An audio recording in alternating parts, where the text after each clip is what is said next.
Welcome back everyone, Oz here. Now before we move on to the video, don't forget to hit that like button and subscribe. And today we have the first installment of Entitled Parents. This is going to be fun. Entitled parent almost kills her entitled child. Oh boy. Oh boy. I am an avid equestrian who used to ride every day before my back injury. At the time of this incident, I owned a horse and 2 ponies. The horse was my personal mount, and I will call him P. The ponies had been in my family for years, and I had grown up riding and caring for them. It was a windy fall day, and I was taking my horse for a hold on. Okay, so I just Googled it. A hack is basically just for a ride, so, alright. And decided to pony the smallest pony with me. That's kind of funny. So here I am riding across my field and near my neighbor's house. My neighbor was notorious for having some noisy guests and loud dogs. We make it across the road and head down towards the woods for the trail when I hear a shout. I turn my head and see a woman waving me down. I am super confused, but I turn my horse and head towards her. She doesn't look like she's from around here. She's wearing a tall pair of heels and a dark gray dress coat. I halt my horse a few feet away and hop down so I can make sure the pony doesn't get too close to her, as he is aggressive sometimes. She moves a little closer clumsily since her heels were digging into the dirt. "I saw you had a pony. My daughters love ponies." Oh no. I nod my head and calmly say, "That's nice," then move to get back on to pee. I know I sound rude, but I have severe social issues stemming from anxiety and PTSD. She then guides her 2 daughters, probably 7 and 10, towards me and my 2 equines.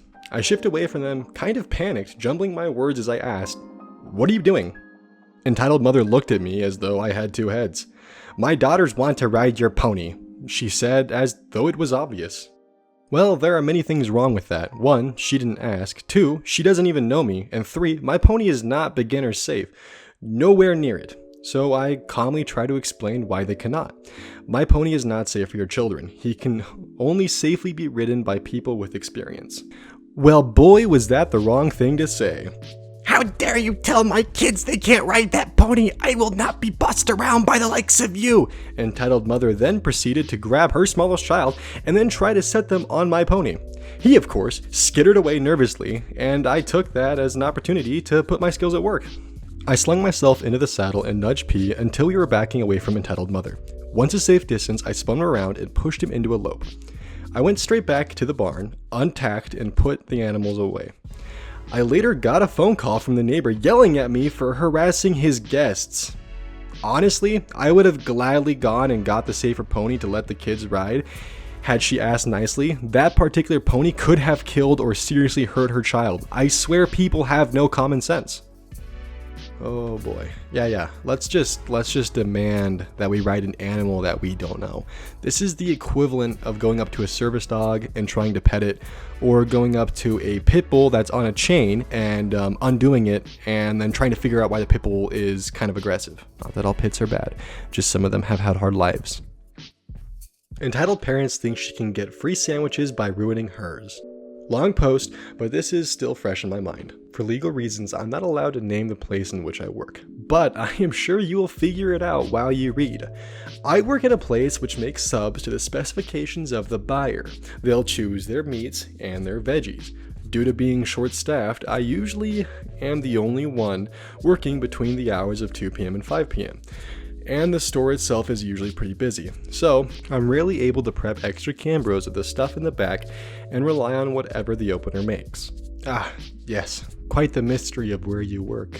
Anyway, in the middle of one of the usual bursts of customers coming in, there was a woman and her 3 children. While the woman stood in line, she let her 3 children basically go and make a mess of the store, ruining the chip display, messing with the soda dispensers. One of her kids even took it upon themselves to start climbing on our tables like a jungle gym. A thing I would later have to leave the closer to fix because I'm stuck serving sandwiches and desperately prepping things. I pretend to act like this isn't happening as I make customers their sandwiches, giving my all to appear like I love my job and I'm totally not having a mini panic attack over all of this. Eventually, I get to her 5 full sandwiches. All things that take a bit to make, like chicken bacon subs, steak and cheese subs, and then our new sub. My main focus right now is to get these finished ASAP, as behind her there are already 4 other people waiting. When it comes to veggies, she orders everything on pretty much all of them, but only wanting jalapenos on the steak and cheese. I do exactly as she says and close the sandwiches full of stuff like a goddamn pro, if I do say so myself. I give her the total and send her off. I move on to the next customer, not thinking much of it. The customer is one of my usuals, and so I know his sandwich by heart. So while making it, I don't need to ask him any questions, we just exchange in small talk. The woman returns and basically shoves the guy back. Now that you're done talking to your friends, you can do your job, hun. I remember the hun vividly. I'm still making the guy's sandwich, by the way. Oh, is something wrong, ma'am? You put jalapenos on my son's sandwich. I demand a new one to be made. Though I was sure she asked for jalapenos on the steak and cheese, I knew I made the mistakes from time to time, and perhaps she meant it for another sandwich. So I agreed to make her a new one, asking she go to the back of the line so I could finish up the sandwiches for the customers who were waiting. You ruined my son's sandwich. You are going to make it now.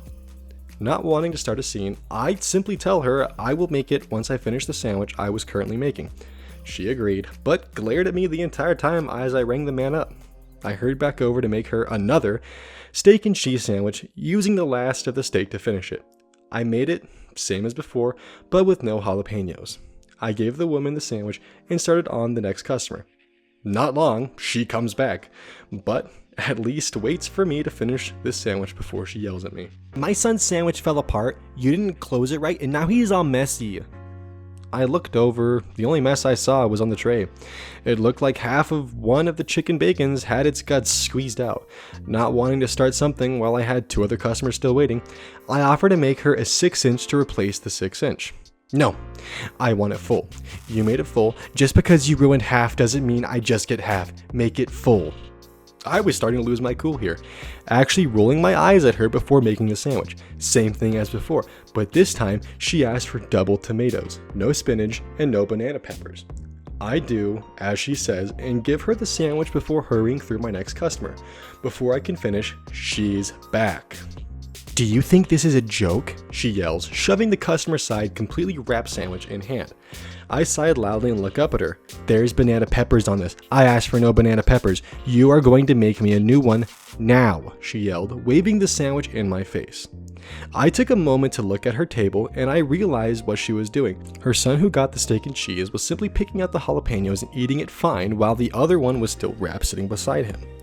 The one who ordered one of the chicken bacons was too small, really, to eat a whole foot long. The woman was trying to double the sandwiches she was getting, trying to get a free version of everything she ordered. Unfortunately for her, I was out of patience, and out of chicken strips. I put on the best forced customer service smile I could, and I took the sandwich from her before she could react. Oh boy, not the customer service smile. If you've worked in any sort of service industry, you know exactly what the forced smile is. If not, if the person you're being mean to puts on a really fake smile, get ready. I'm so sorry about that, ma'am. Unfortunately, I will not be able to replace it as we are all out of chicken strips. Seeing as the banana peppers I added ruined the sandwich enough for you to want to have it replaced entirely, I will just throw it out for you, as chances are your sons are not going to eat it. Huh? I could practically see her face turn bright red. Give me that back, punk. No, I would hate to inconvenience you more. I will dispose of this once I am finished serving the rest of these customers. Tell your son I am deeply and terribly sorry for ruining his sandwich, but I'm afraid there is nothing I can do. The woman slams her hand down on the counter. Do you think this is a joke? Make me the fucking sandwich. 2 even, for being such an inconsiderate nt.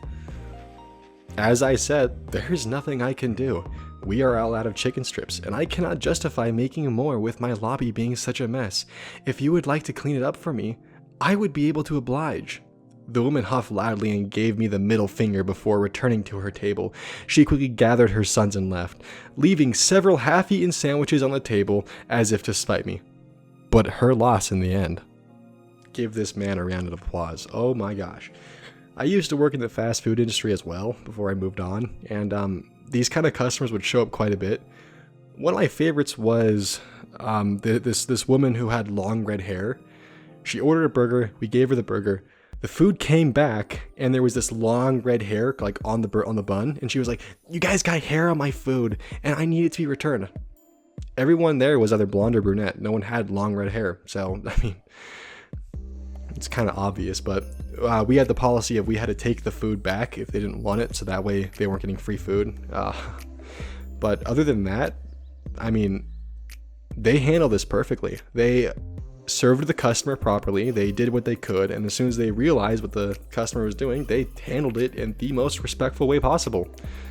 People like this mother are one of the reasons why I adamantly believe that everyone should at least have to work 1 month in the service industry before getting a real job, because this kind of behavior of how you treat like service industry employees is just unacceptable. They are high school students, college students who are just trying to make a living and just have a job. Yeah, they make mistakes, but you don't need to be a complete total troglodyte just to get your point across. Just be respectful. God.